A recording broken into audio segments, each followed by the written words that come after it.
আমরা শুরুতে আলু সংরক্ষণের একটি প্রতিবেদন দেখেছিলাম এবং এজন্য আমাদের সঙ্গে আলোচনার জন্য ভার্চুয়ালি যুক্ত আছেন বাংলাদেশ কোল্ড স্টোরেজ অ্যাসোসিয়েশনের সভাপতি মুস্তফা আজাদ চৌধুরী বাবু। সরাসরি চলে যাচ্ছে তার কাছে। জনাব বাবু, এই যে এত আলু এবার উৎপাদন হয়েছে, তো সংরক্ষণ কেন কৃষকরা করতে পারছে না, সেই সহায়তা কেন পাচ্ছে না, আপনার কি মনে হয়? দেখুন, এবছর বাংলাদেশে কৃষি সম্প্রসারণ অধিদপ্তর তথ্য মতে 1,24,00,000 মেট্রিক টন আলু উৎপন্ন হয়েছে এবং আমাদের বাংলাদেশে কোল্ড স্টোরেজ রয়েছে 400+, তার মধ্যে 365টি কোল্ড স্টোরেজ চালু রয়েছে।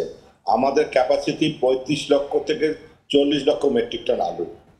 আমরা যদি জানুয়ারি থেকে জুন পর্যন্ত যদি ভোক্তারা যদি প্রতি মাসে 36 লক্ষ আলু, প্রতি মাসে 6 লাখ করে খেয়ে থাকে, 36 লক্ষ মেট্রিক টন আলু খেয়ে থাকে, তাহলে ধরেন 40-36-76 লক্ষ মেট্রিক টন আলুর মতো সংরক্ষণ মানে অ্যাবজর্ব হতে পারে। এই বাকি আপনার 30-35 লক্ষ আলু রাখার তো কোনো জায়গা নেই বাংলাদেশে। এটা তো হিমাগার মালিকদের তো এখানে কোনো করার কিছু নাই। কৃষকরা এবার অত্যাধিক আলু চাষ করেছে, বপন করেছে। গত বছর 24 সালে তারা প্রতি কেজি 10 টাকা কেজি থেকে 30 টাকা কেজি করে তারা আলুর দাম পেয়েছে, জানে তারা উৎসাহিত হয়ে আলু চাষ করেছে। কিন্তু দেশের চাহিদা হলো 90 লক্ষ মেট্রিক টন আলু। তাই এখন কৃষি সম্প্রসারণ অধিদপ্তর যেটা আছে, জেলা, উপজেলা এবং ইউনিয়ন লেভেলে যে তাদের যে কর্মকর্তারা আছেন, তারা কৃষকদেরকে সেভাবে তারা গাইডলাইন করেনি, তাদেরকে অ্যাওয়ারনেস করেনি, তাদেরকে এডুকেটেড করেনি যে বাংলাদেশে যদি 90 লক্ষ মেট্রিক টনের মধ্যে আলু উৎপন্ন হয়, তাহলে কৃষক, ভোক্তা এবং ব্যবসায়ী সকলে সহনীয় পর্যায়ে একটা মূল্য পাবে। যখনই 1 কোটি টনের উপরে আলু উৎপন্ন হবে, তখনই কিন্তু সাপ্লাই বেড়ে যাবে এবং আলুর দর পতন করবে। আবার যদি 80 লক্ষ মেট্রিক টনের নিচে আলু উৎপন্ন হয়, তাহলে আপনার ভোক্তাদেরকে অত্যাধিক দামে আলু ক্রয় করতে হবে। সেই জন্য কৃষি মন্ত্রণালয়ের যে কৃষি সম্প্রসারণ অধিদপ্তর আছে এবং তাদের যেসব উইংগুলো আছে, তারা যদি সমন্বিতভাবে কাজ না করে এবং পটেটো গ্রোয়িং এরিয়া যেসব আছে, নর্থ বেঙ্গল, মুন্সিগঞ্জ, এইসব জায়গায় কোন জেলায় কত হেক্টর জমিতে কতটুকু আলু উৎপন্ন করলে সারা বাংলাদেশে 90 থেকে 95 লক্ষ মেট্রিক টনের উপর যেন আলু উৎপন্ন করা না করা হয়, এই ব্যাপারে যদি সমন্বিত তারা যদি কোনো দিক নির্দেশনা তাদের না থাকে এবং তারা যদি এই ব্যাপারে কোনো কাজ না করে, এবং বিশেষ করে যে ব্লক সুপারভাইজার আছে উপজেলা লেভেলে, ইউনিয়ন লেভেলে, তারা কৃষকদেরকে যদি উঠোন বৈঠক না করে, তাদের যদি অ্যাওয়ারনেস না করে বা এমন কোনো কৃষি মন্ত্রক যদি কৌশল অবলম্বন না করে, তাহলে কোনো বছর দেখবেন 80 লক্ষ মেট্রিক টন কৃষি আলু উৎপন্ন হবে, 70-75 লক্ষ মেট্রিক টন উৎপন্ন হবে, যেটা 24 সালে হয়েছে, যার জন্য কি ভোক্তাদেরকে 60-70 টাকা কেজিতে আলু দাম খেতে হয়েছে। এবার এত আলু দাম পেয়েছে কৃষক ব্যবসায়ীরা, তারা আলু উৎপন্ন করেছে অত্যাধিক 1,24,00,000 মেট্রিক টন। এই যে 30-35 লক্ষ মেট্রিক টন সারপ্লাস আলু, এই আলু তারা রাখবে কোথায়? যার ফলে ডিমান্ডের চেয়ে সাপ্লাই 2 গুণ 3 গুণ বেড়ে গেছে, যার ফলে আলুর দর পতন ঘটেছে। তাই আমি মনে করি আজকে এই যে এত আলু উৎপাদন হচ্ছে, তাহলে সংরক্ষণের জন্য কি কোনো ধরনের নির্দেশনা কৃষি বিভাগ দেয়নি? আর আপনি সমন্বয়হীনতার কথা বারবার বলছিলেন, কি ধরনের সমন্বয়হীনতা দেখা দিচ্ছে এবং কেন দেখা দিচ্ছে? এখান থেকে উত্তরণের উপায় বাকি। শুনেন, বাংলাদেশে যে 400+ কোল্ড স্টোরেজ আছে, এটা কিন্তু কোল্ড স্টোরেজ সেক্টরটা কিন্তু সিক প্রজেক্ট। আপনি 1 বছর আলু উৎপন্ন দিয়ে আপনি বলতে পারবেন না যে আলুর জন্য আরো হিমাগার রয়েছে। গত বছরই তো আমাদের কোল্ড স্টোরেজগুলো 25% ফাঁকা ছিল।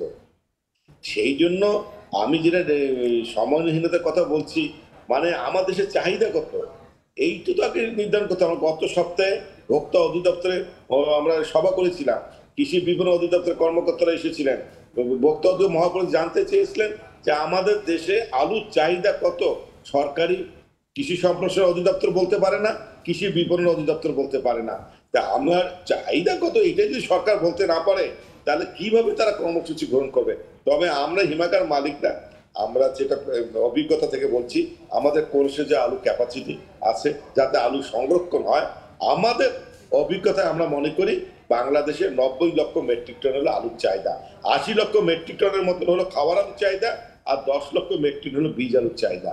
এই 95 লক্ষ মেট্রিক টন যদি আলু উৎপন্ন করা যায়, তাহলে কৃষক সহনশীল মানে ভালো একটা দাম পাবে, ব্যবসায়ীরা পাবে এবং ভোক্তারা সহনশীল পর্যায়ে খেতে পারবে। যদি এইবার যে অবস্থাটা হয়েছে এবং আপনি দেখেন এর পিছনে ফিরে যেতে হবে 13, 14, 15, 17 আলু ব্যাপক লস হয়েছিল, যার জন্য কৃষকরা আলু চাষে নিরসিত হয়েছিল বলেই 23 সাল 24 সাল আপনার আলু কোলেস্ট্রল হিমাগারগুলোতে 20 to 25% ফাঁকা ছিল।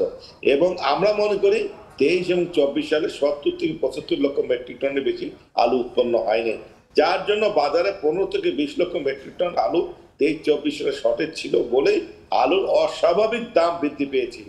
জি, আপনার কাছে শেষ একটি প্রশ্ন ছোট করে উত্তর দিবেন। এই যে এবারও কিন্তু কৃষকরা দেখা যাচ্ছে সংরক্ষণাগার না পেয়ে নিজ বাড়িতে সংরক্ষণ করছেন, এখানে কিন্তু আলু নষ্ট হওয়ার একটা সংখ্যা দেখা দিয়েছে। এই বিষয়টাকে আপনি কিভাবে দেখছেন, আর এখানে উত্তরণে কি করা যেতে পারে? আমার তো ক্যাপাসিটি 35 থেকে 40 লক্ষ মেট্রিক টন, আমি এর বেশি তো রাখতে পারবো না। এখন যদি আলু সারপ্লাস 50 লক্ষ মেট্রিক টন আলু উৎপন্ন হয়ে থাকে, তাহলে এই 15 থেকে 20 লক্ষ মেট্রিক টন তো বাইরে কোথাও না কোথাও রাখতে হবে। আমার কোলেস্ট্রল ক্যাপাসিটি তো 35 থেকে 40 লক্ষ মেট্রিক টনের বেশি না। জি জি জি জি। এবং এই জন্য আমি মনে করি সামনের দিনগুলোতে কৃষি মন্ত্রণালয়কে একটু উদ্যোগী হতে হবে। আমরা কৃষি মন্ত্রণালয়কে চিঠি দিয়েছি, আমরা মনে করি তারা যদি এখন থেকে এই ব্যাপারে কোনো কাজ না করে, তাহলে সামনের বছর দেখা যাবে আলু।